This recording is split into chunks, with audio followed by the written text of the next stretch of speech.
ಲಕ್ಷ್ಮೀ ಬಾರಮ್ಮ ಬಾರಮ್ಮ ಲಕ್ಷ್ಮೀ ಬಾರಮ್ಮ.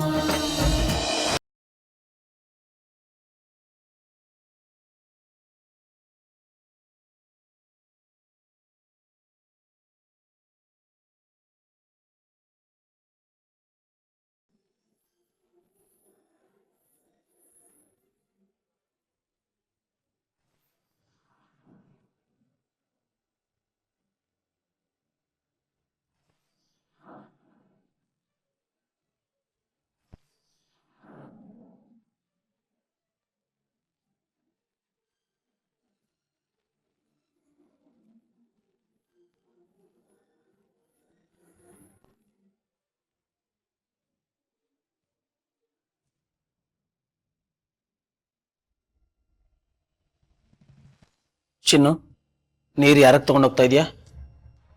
ಅಣ್ಣ, ನೀವು ಬಾವನ್ ರೂಮಲ್ಲಿ ನೀರು ಇಡೋದಕ್ಕೆ ಮರ್ತೋಗಿದ್ರಿ ಅಂತ ತಾತ ಹೇಳಿದ್ರು. ಅವರೇ ತಗೊಂಡು ಹೋಗಕ್ಕೆ ಬಂದಿದ್ರು. ನಾನೇ ನೀರು ತಗೊಂಡೋಗಿ ಇಡ್ತೀನಿ ಅಂತ ಹೇಳಿ ಅವ್ರನ್ನ ಕಳಿಸ್ದೆ. ಈಗ ನಾನು ಬಾವನ್ ರೂಮಲ್ಲಿ ನೀರು ಇಟ್ಬಿಟ್ಟು ಬರ್ತೀನಿ, ಓಕೆನಾ?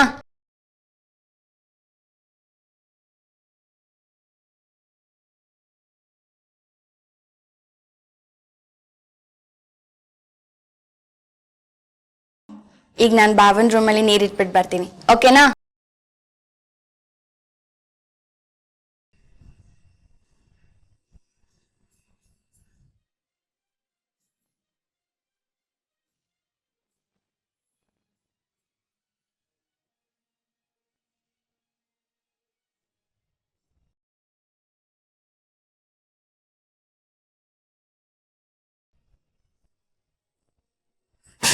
ಮೋಹನ್, ಬ್ಯಾಂಗ್ಳೂರ್ ಪ್ರಾಜೆಕ್ಟ್ ಬಿಟ್ಟು ಬರೋಕ್ಕಾಗಲ್ಲ. ನಿನ್ನ ಮೇಲೆ ನಂಬಿಕೆ ಇದೆ. ಆಫೀಸಲ್ಲಿ ಏನೇ ಪ್ರಾಬ್ಲಮ್ ಆದರೂ ಡ್ಯಾಡಿಗೆ ತಿಳಿಸು. Okay okay Mohan, sure. Business ಇದ್ದು ಏನಿಲ್ಲ. ಒಂದು ಐಡಿಯಾ. ಹೊಸ ಪ್ರಾಜೆಕ್ಟಿಗೆ ಏನೇನು ಹ್ಯೂಮನ್ ರಿಸೋರ್ಸ್ ಬೇಕೋ ಅದ್ರ ಬಗ್ಗೆ ನೀವು ಯೋಚನೆ ಮಾಡೋಕ್ಕೆ ಶುರು ಮಾಡು.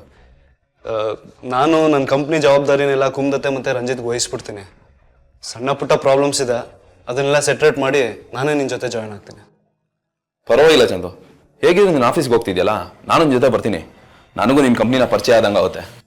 ಫ್ಯಾಂಟಾಸ್ಟಿಕ್ ಐಡಿಯಾ, ಬಂದೇ ಇರು. ಓಕೆ.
ನೀವು ನಾನು ಚಿನ್ನು ಅಂತ ನೀರು ಕೊಟ್ಟೋಗೋಣ ಅಂತ ಬಂದೆ.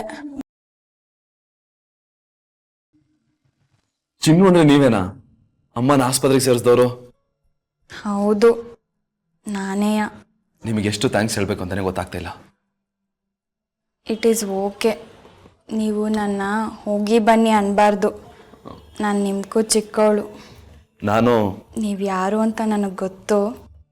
ನಾನು ಬರ್ತೀನಿ. ಹಲೋ, ನಿತ್ಕೋ. ನೀವೇನು ಅಡಿಗೆ ಮಾಡಿದ್ದು?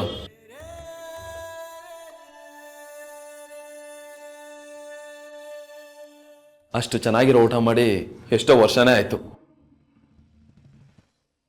ಇನ್ಮ್ಯಾಕಿಂದ ನಾನು ಇಲ್ಲೇ ಇರ್ತೀನಲ್ಲ, ನಿಮ್ಗೆ ಇಷ್ಟವಾದ ಅಡುಗೆನ ಮಾಡಿಕೊಡ್ತೀನಿ. ನಾನು ಬರ್ತೀನಿ.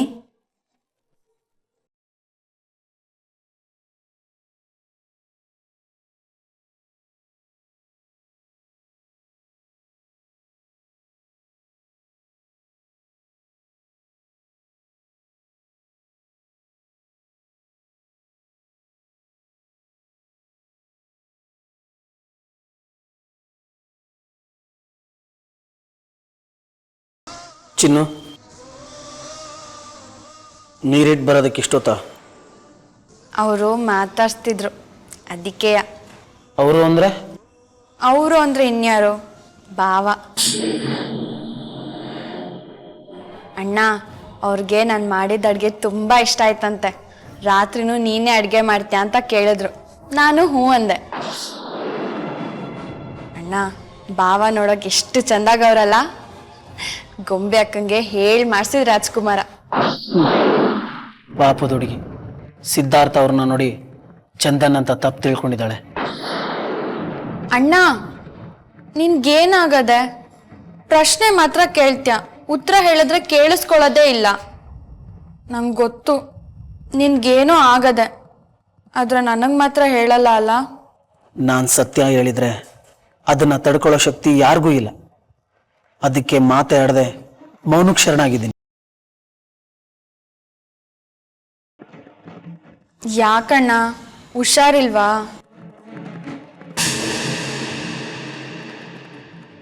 ನನಗೇನೂ ಆಗಿಲ್ಲ. ಮತ್ತೆ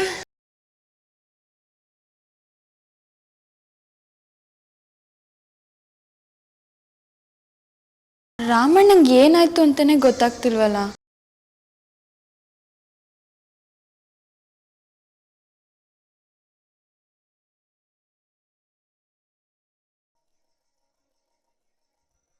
ಬೆಳಗಿನ ಜಾವ ಉಸಿರಾಡೋದಕ್ಕೆ ಏನಾದ್ರೂ ತೊಂದರೆ ಆಗತ್ತಾ? ಇಲ್ಲ ಡಾಕ್ಟರ್. ಮೆಟ್ಲು ಹತ್ತಿದ್ರೆ, ಇಳಿದಾಗ ಅಥವಾ ಓಡಾಡುವಾಗ ಆಯಾಸ ಅನ್ಸುತ್ತಾ? ಮೆಟ್ಲು ಹತ್ತಕ್ಕೆ, ಇಳಿಯಕ್ಕೆ, ಓಡಾಡಕ್ಕೆ ಇವರೆಲ್ಲ ಬಿಟ್ರೆ ತಾನೇ ನನಗೆ ಗೊತ್ತಾಗೋದು.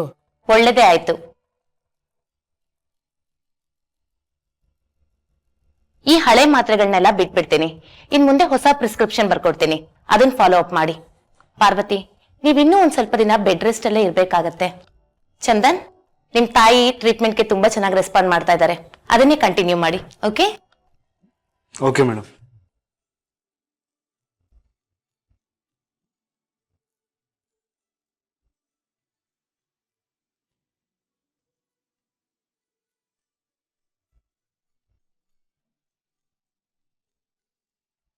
ಚಂದನ್, ನೀವು ನನ್ನ ಜೊತೆ ಬನ್ನಿ.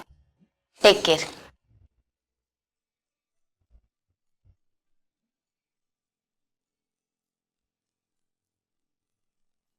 ಪಾರ್ವತಿ, ಯಾಕೆ ಯೋಚನೆ ಮಾಡ್ತಾ ಇದ್ದೀಯಮ್ಮ?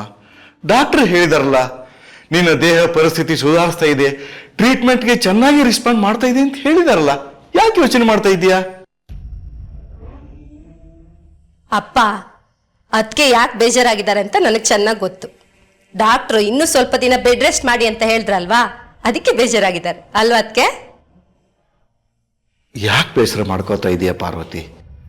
ನೀನು ಹುಷಾರಾಗಿರೋದಕ್ಕೆ, ನೀನು ರೆಸ್ಟ್ ತಗೋತಾ ಇರೋದಕ್ಕೆ ಕಾರಣ ಅಂತ ಡಾಕ್ಟ್ರ್ ಹೇಳಿದಾರಲ್ಲ. ನನ್ನನ್ನು ಕೇಳಿದರೆ ಡಾಕ್ಟ್ರೇ ಹೇಳಿದಾಗೆ ಕೇಳೋದೇ ಒಳ್ಳೇದು ಅಂತ ಅನಿಸ್ತಾ ಇದೆ.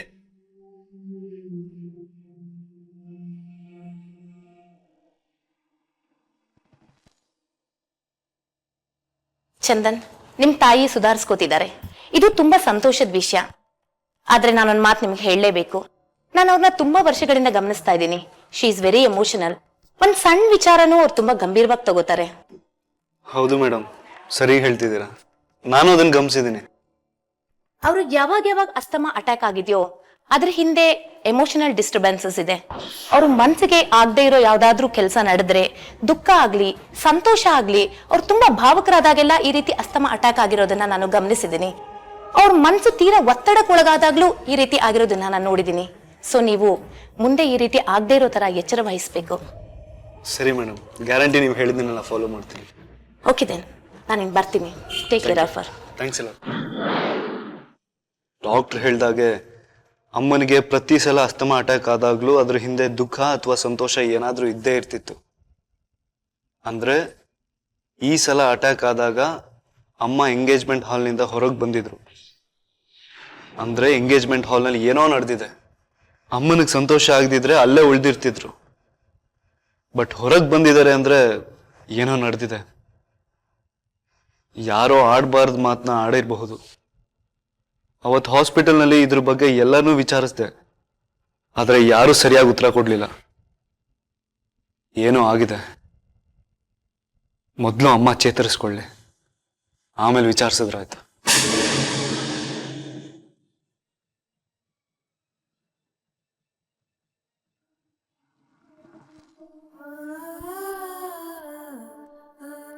ಚಂದು, ಅದಕ್ಕೆ ಯಾಕೋ ತುಂಬ ಬೇಜಾರು ಮಾಡ್ಕೊಂಡಿದ್ದಾರೆ.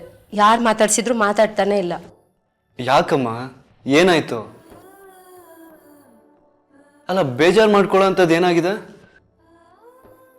ನೀನು ಆರಾಮಾಗಿರಮ್ಮ. ಡಾಕ್ಟ್ರು ಹೊಸದಾಗಿ ಔಷಧಿ ಬರ್ಕೊಟ್ಟಿದಾರಲ್ಲ, ಅದು ನಾನು ತೊಗೊಂಬರ್ತೀನಿ. ಶ್ವೇತತೆ, ಹಳೆ ಔಷಧಿನೆಲ್ಲ ಕ್ಲಿಯರ್ ಮಾಡ್ಬಿಡಿ, ಸುಮ್ಮನೆ ಕನ್ಫ್ಯೂಷನ್ ಆಗುತ್ತೆ. ಒಂದು ನಿಮಿಷಮ್ಮ, ಬಂದೆ. ಚಂದು, ನಾನು ಯಾವ ಮಾತ್ರೆ ಗೀತ್ರೆ ಏನೂ ತಗೊಳ್ಳೋದಿಲ್ಲ, ನನಗೇನು ಬೇಡ.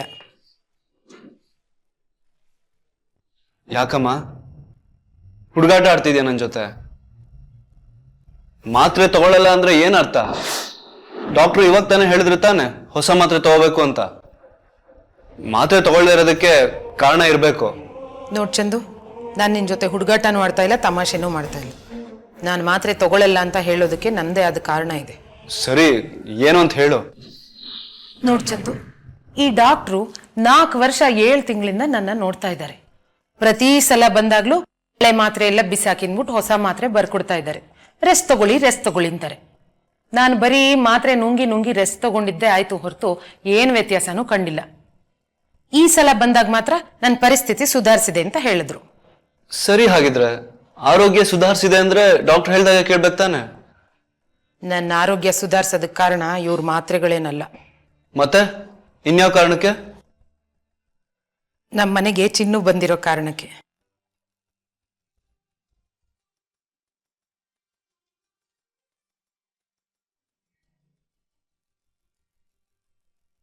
ಅವ್ರ ಅಣ್ಣಗೂ ನಂಗಿದ್ದ ಥರದ್ದೇ ಪ್ರಾಬ್ಲಮ್ ಇತ್ತಂತೆ ಚಂದು. ಅವ್ರಜ್ಜಿ ಅವನಿಗೆ ಅದ್ಯಾವುದೋ ಕಷಾಯ ಮಾಡಿ ಕುಡಿಸ್ತಾ ಇದ್ರಂತೆ, ಅವನಿಗೆ ಸುಧಾರಿಸ್ತಂತೆ. ಚಿನ್ನೂನು ನನಗೆ ಅದೇ ಕಷಾಯ ಮಾಡಿ ಕುಡಿಸ್ತಾಳೆ. ದಿನ ಬೆಳಿಗ್ಗೆ 5 ಗಂಟೆಗೆ ಎದ್ದು ಕಷಾಯ ರೆಡಿ ಮಾಡಿಕೊಡ್ತಾಳೆ. ಅದು ದಿನಕ್ಕೆ 5 ಸಲ. ಆ ಕಷಾಯ ಕುಡಿಯಕ್ಕೆ ಶುರು ಮಾಡಿದ್ಮೇಲೆ ನನ್ನ ಆರೋಗ್ಯ ಎಷ್ಟೋ ಸುಧಾರಿಸಿದೆ ಗೊತ್ತಾ? ಈ ಡಾಕ್ಟರ್ ಕೊಟ್ಟಿರೋ ಮಾತ್ರೆಗಳನ್ನ ನುಂಗಿ ಸರಿ ಹೋಗೋದಿದ್ರೆ ಯಾವತ್ತೋ ಸರಿ ಹೋಗ್ಬೇಕಿತ್ತು. ಅಮ್ಮ, ನೀನ್ ಹೇಗ್ ಹುಷಾರದೆ, ಯಾರ ಕಾರಣಕ್ಕೆ ಹುಷಾರದೆ ಅನ್ನೋದು ನನಗೆ ಬೇಕಾಗಿಲ್ಲ. ನೀ ಸದಾ ಆರೋಗ್ಯವಾಗಿರ್ಬೇಕಷ್ಟೇ. ಚಂದು, ನಿಜವಾಗಿ ಚಿನ್ನು ನಿನ್ನ ತಾಯಿನ ಹೇಗೆ ನೋಡ್ಕೊಂಡ್ಲು ಅಂತ ಹೇಳೋದಕ್ಕೆ ನನ್ನಿಂದ ಸಾಧ್ಯ ಇಲ್ಲ. ಒಬ್ಬ ಹೊಟ್ಟೆಯಲ್ಲಿ ಹುಟ್ಟಿದ ಮಗಳು ಕೂಡ ತನ್ನ ತಾಯಿನ ಅಷ್ಟು ಚೆನ್ನಾಗಿ ನೋಡ್ಕೋತಿದ್ಲೇ ಇಲ್ಲೋ, ಅಷ್ಟು ಚೆನ್ನಾಗಿ ನೋಡ್ಕೋತಿದ್ದಾಳಪ್ಪ. ಚಂದು, ಚಿನ್ನು ಅತ್ತಿಗೆನ್ ಮಾತ್ರ ಅಲ್ಲ, ಈ ಮನೇಲಿರೋ ಎಲ್ಲರನ್ನೂ ತುಂಬ ಚೆನ್ನಾಗಿ ನೋಡ್ಕೋತಿದ್ದಾಳೆ. ನಿಜ ಹೇಳಬೇಕು ಅಂದರೆ ಚಿನ್ನು ಈ ಮನೆಗೆ ಒಂದು ವರ. ನನಗೆ ಅಮ್ಮ ರಿಕವರ್ ಆಗ್ತಿರೋದೇ ತುಂಬಾ ಸಂತೋಷ ಆಗ್ತಿರೋದು. ಅಮ್ಮ, ಚಿನ್ನು ಕೊಡ್ತಿರೋ ಕಷಾಯನ ಕುಡಿ, ಸ್ವಲ್ಪ ದಿನ ಈ ಮಾತ್ರೆಗಳನ್ನ ತಗೋ. ಪೂರ್ತಿ ಗುಣ ಆದ್ಮೇಲೆ ನಿಲ್ಸಿದ್ರಾಯ್ತು. ಸರಿ ಚಂದು, ಈಗ ನೀನು ಫಸ್ಟು ಆಫೀಸಿಗೆ ಹೊರಡು. ಈಗಾಗಲೇ ಡಾಕ್ಟರ್ ಕಾರಣಕ್ಕೆ ಲೇಟ್ ಆಗಿದೆ. ಹೋಗ್ತೀನಿ. ಅದಕ್ಕೂ ಮೊದಲು ಈ ಚಿನ್ನು ಯಾರು ಅಂತ ನಾನು ನೋಡ್ಬೇಕು.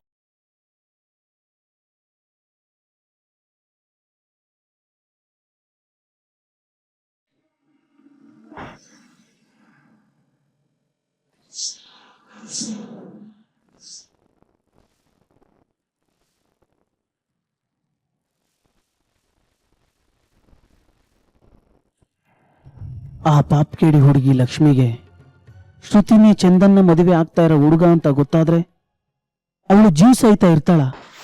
ಶ್ರುತಿಗೆ ಚಂದನ್ ಮದುವೆ ಆಗಿರೋ ಹುಡುಗಿ, ಜೀವ ಒಂದೇ ದೇಹ 2 ಅನ್ನೋ ಆಗಿರೋ ಲಕ್ಷ್ಮಿನೇ ಅಂತ ಗೊತ್ತಾದ್ರೆ ಅವಳು ಚಂದನ್ನ ಮದುವೆ ಆಗ್ತಾಳ?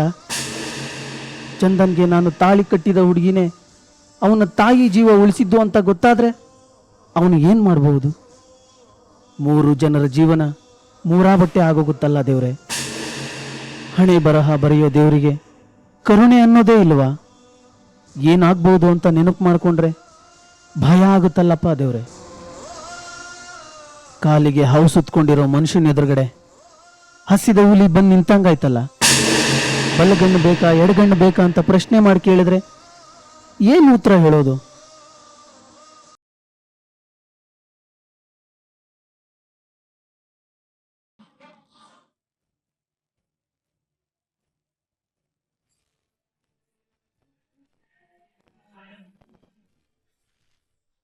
ರಾಮ್,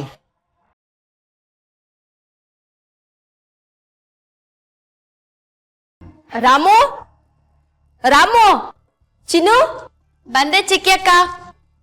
ಚಿನ್ನು ಏನ್ ಮಾಡ್ತಾ ಇದ್ದೆ? ಏನೂ ಇಲ್ಲ ಚಿಕ್ಕಿ ಅಕ್ಕ. ಚಿನ್ನು, ಈ ಬಟ್ಟೆನೆಲ್ಲ ರಾಮು ಕೊಟ್ಬಿಡ್ತೀಯಾ? ಅವ್ನು ವಾಷಿಂಗ್ ಮಿಷಿನ್ಗೆ ಹಾಕ್ತಾನೆ.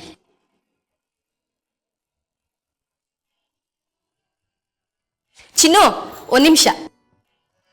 ಹಾಗೆ ನಿಮ್ ಭಾವನ್ ರೂಮಲ್ಲಿ, ಅಪ್ಪಾಜಿ ರೂಮಲ್ಲಿ ಸ್ವಲ್ಪ ಬಟ್ಟೆ ಇದೆ, ತಗೊಂಡ್ ಹೋಗ್ಬಿಡ್ತೀಯಾ? ಸರಿ ಚಿಕ್ಕಿ ಅಕ್ಕ.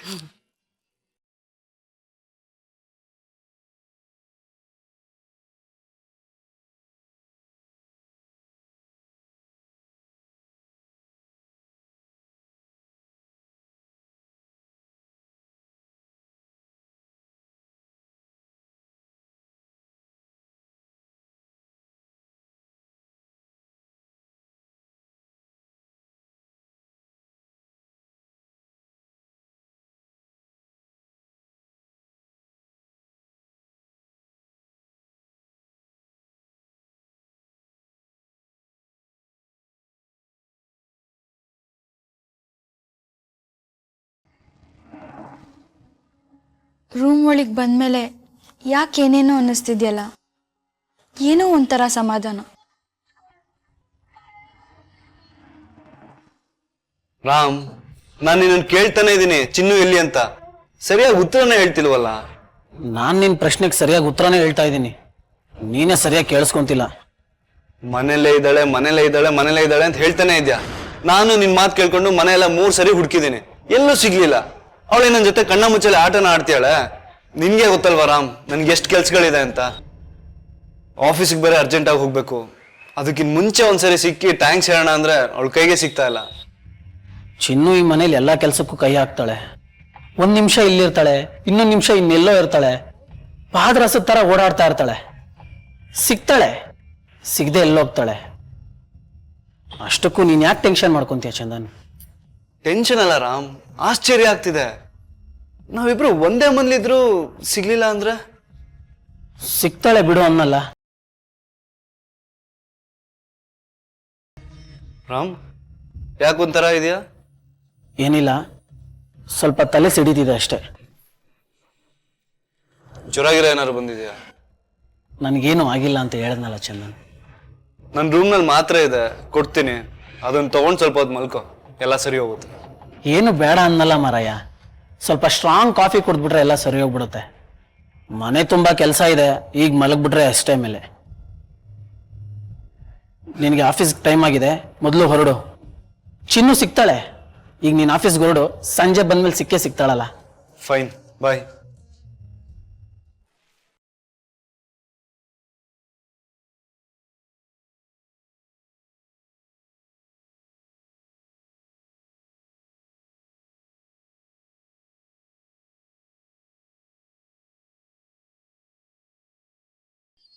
ಯಾಕೆ ಈ ಥರ ಆಗ್ತಿದೆ ನನಗೆ?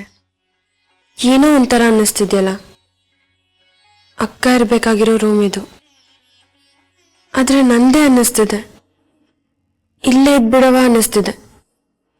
ಅಯ್ಯೋ ದೇವ್ರೆ, ಯಾಕೆ ಈ ಥರ ಕೆಟ್ಟ ಕೆಟ್ಟ ಆಲೋಚನೆ ಬರ್ತಾ ಇದೆ?